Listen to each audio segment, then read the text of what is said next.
and welcome to Catholic Current from Baltimore, Maryland. I'm Mara Moser. We are here at the Bishops' Plenary Assembly, where all of the bishops of the United States have gathered. Over the past couple of days, the bishops have spent time in prayer and fraternal dialogue with one another. At the start of the meeting, the Apostolic Nuncio, Cardinal Christophe Pierre, delivered a message to the bishops of the United States. And we must never forget the call Pope Leo XIV places at the heart of Dilexité, to renew our saving relationship with the poor, whose poverty takes many forms: migrants seeking dignity, victims of human trafficking and abuse, families denied a fair chance to improve their lives. To be faithful to Vatican II is to be the Church of Christ among and with these brothers and sisters. The bishops also sent a message to our Holy Father, Pope Leo, regarding their concern for immigrants. Holy Father, please know that the bishops of the United States, united in our concern, will continue to stand with migrants and defend everyone's right to worship free from intimidation. We support secure and orderly borders and law enforcement actions in response to dangerous criminal activity, but we cannot remain silent in this challenging hour while the right to worship and the right to due process are undermined. In our nation, as well as in our world, we face so many challenges in witnessing to the gospel: the growing narrowness and selfishness of individualism, economic and social impoverishment, growing polarization, animosity, and political violence, the inability to engage in civil discourse, the lack of generosity to work with each other, and constant threats of the life and dignity of every human person, especially the poor, the elderly, and the unborn. Despite these challenges, we are encouraged by the Christian virtues of hope and charity. Where the world sees others as a problem or a burden, we must and we will continue to show that each person is loved by God and therefore deserves to be respected, whether in the womb, a stranger, or homeless, hungry, in prison, or dying. Archbishop Timothy Broglio gave his final address as president of the USCCB. His remarks focused on his gratitude for the fraternity and episcopal unity during his term, his concern for the poor and vulnerable, and the need for civil discourse. Jesus identifies with the hungry, thirsty, helpless, unborn, stranger, naked, homeless, and prisoner.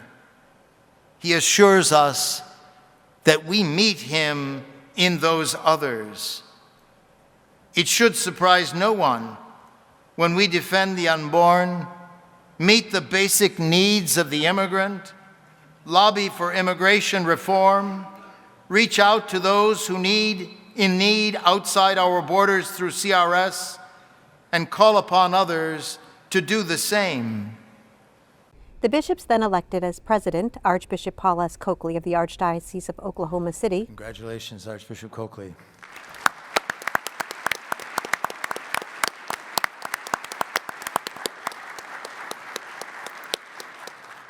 Bishop Daniel E. Flores, Diocese of Brownsville, was elected as vice president. Bishop Flores is elected as the vice president of the conference. Congratulations. And as secretary, Bishop Kevin Rhodes of the Diocese of Fort Wayne, South Bend in Indiana. Bishop Rhodes is the new conference secretary.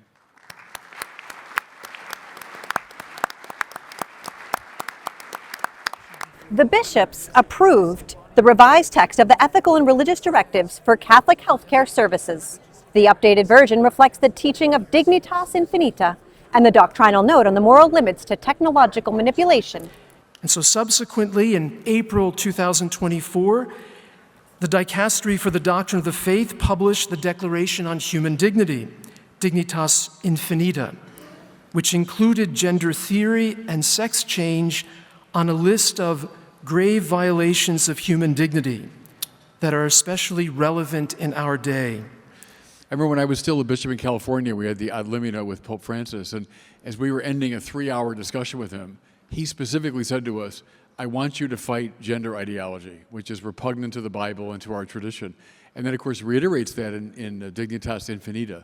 And I think in our culture where this kind of neo-Gnostic anthropology is on display, where the real me is buried deep down inside, the body is there to be manipulated, if we can't be a bulwark, we should at least be a countersign to that. So I think it's very important that those changes are in these new ERDs. The bishops also overwhelmingly approved a special pastoral message on immigration. I'm a new bishop. This is my first time in the USCCB meeting here in Baltimore, and I am an immigrant.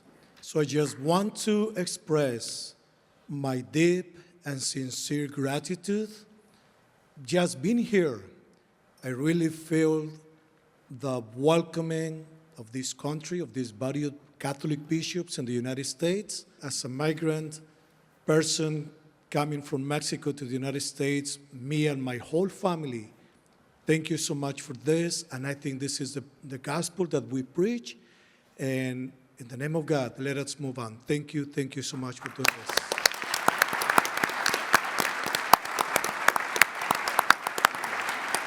Thank you, Bishop.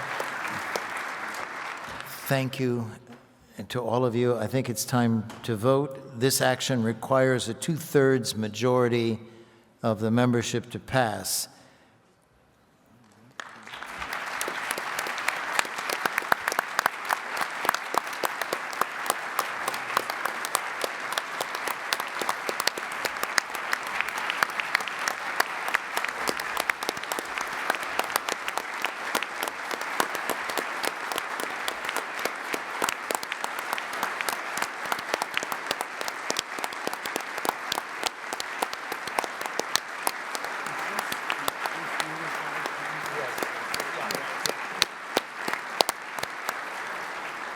The bishops discussed the Church's role in addressing the impact of artificial intelligence and emerging technologies on the life and dignity of the human person.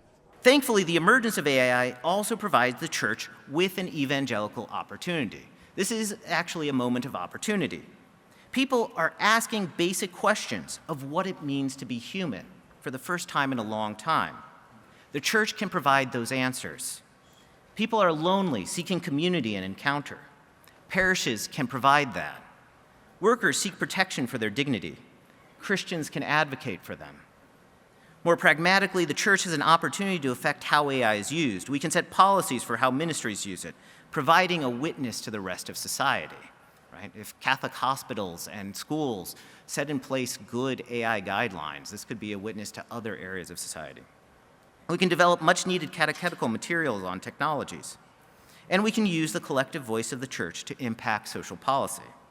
The Church thus has an incredible opportunity to ensure that AI enhances rather than undermines human flourishing. Thank you.